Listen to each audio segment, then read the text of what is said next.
Welcome everybody to the first episode of Valai Techies. This is a segment where we talk with experts working in the area of accessibility, trying to bring forward solutions, innovative solutions aimed at improving the daily lives of blind and partially sighted people. Today, joining me, we have Johannes Střelka-Petz from Vienna. Hello, Johannes. How are you doing? Hello, Nacho. Nice to meet you. It's great having you here, Johannes. And today you are going to tell us more about this invention of yours, the Metabraille keyboard. Before this interview, you gave me a little bit of an insight of this invention, how this came into your mind. Can you tell us how everything started? What was the origin of it? Could you let us know what it consists of? The original idea was to develop a mobile keyboard for smartphones. I found the blueprints of a one-handed short keyboard with 6 keys. The 6 keys were arranged like the dots of a Braille cell. This led to the implementation of the Braille alphabet. I presented this prototype to the Braille expert Erich Schmidt. Since then we have continued to develop this system together. Our latest keyboard is called Metabraille. The keyboard has 8 keys for entering computer braille. 2 additional keys for the thumbs can be used to enter spaces and other control characters. The device is 125 millimeters long, has a width of 95 millimeters and a depth of 25 millimeters. The keyboard can be used while standing or walking. Our input device is held with both hands and does not require a work surface.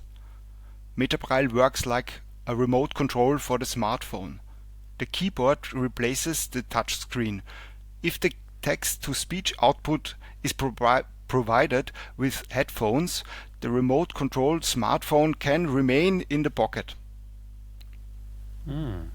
Very good. I have a question. What gap in the market of devices for blind and partially sighted people is your invention trying to fill? Smartphones are a valuable aid for people with blindness or visual impairments. Mobile text input is an important part of smartphone control. Touchscreens offer much less tactile feedback compared to phones with buttons. This makes text input on the touchscreen more difficult than with buttons. Speech recognition in public spaces is often disturbed by ambient noise, can be annoying for other people, is not private, or can be unavailable due to a lack of an internet connection. Metabraille simplifies the mobile input and editing of text. As of now, it's compatible with smartphone systems such as Android and iOS, even with devices that use Bluetooth. Are you also exploring the compatibility of the Metabraille keyboard with computers? Metabraille is a Bluetooth keyboard. All devices that support Bluetooth keyboards work with Metabraille.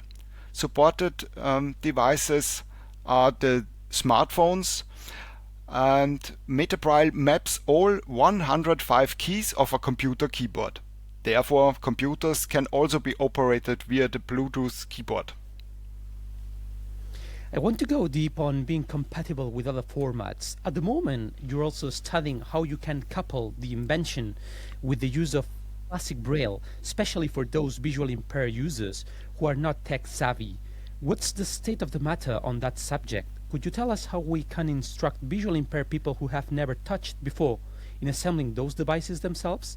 Would it also be supported in other languages?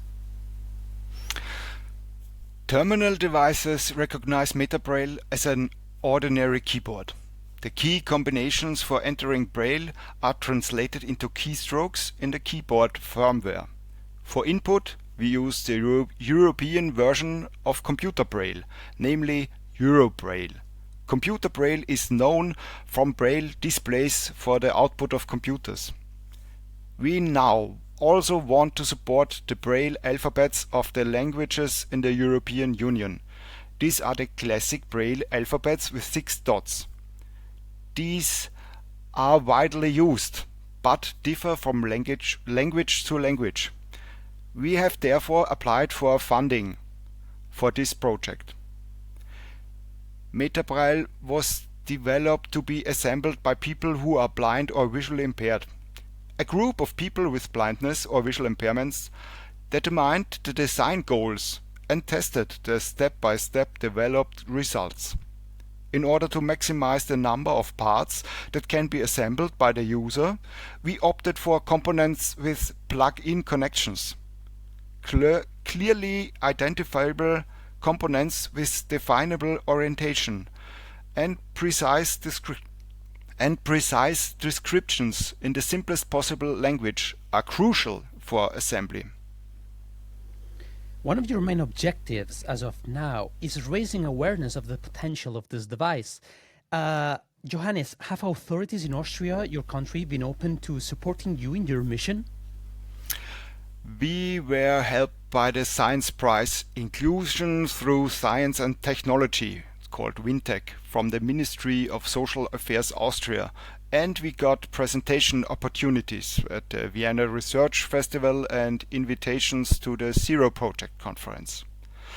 But in our opinion, we have not yet been able to communicate the potential of self-manufacturable and repairable assistive technology to public authorities. We care for inclusion in local makerspaces or fab labs, which are shared digital fabrication labs. In particular, this access to digital manufacturing technologies for people with disabilities has great potential for social and economic participation.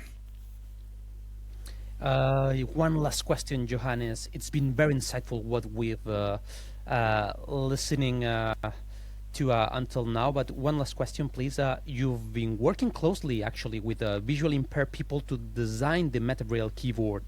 What would you underscore from their side throughout this co-creation process? I want to mention 3D printers. They have shown great potential. Digitally finished tangible objects from the 3D printer were very well received by the involved people with blindness or visual impairments. Highly customized aids could be produced. For example, we are producing signs in Braille and profiled writing. 3D printers are not yet fully accessible, but this could soon improve. The results motivate our group to further improve the accessibility of 3D printers. Great, great. Thank you very much, Johannes, for taking your time and attending this space, Ally Techies, where we like to learn more about the different initiatives that are currently going on or that are in the making when it comes to enabling blind and partially sighted people to lead more independent lives. Thank you very much, Johannes.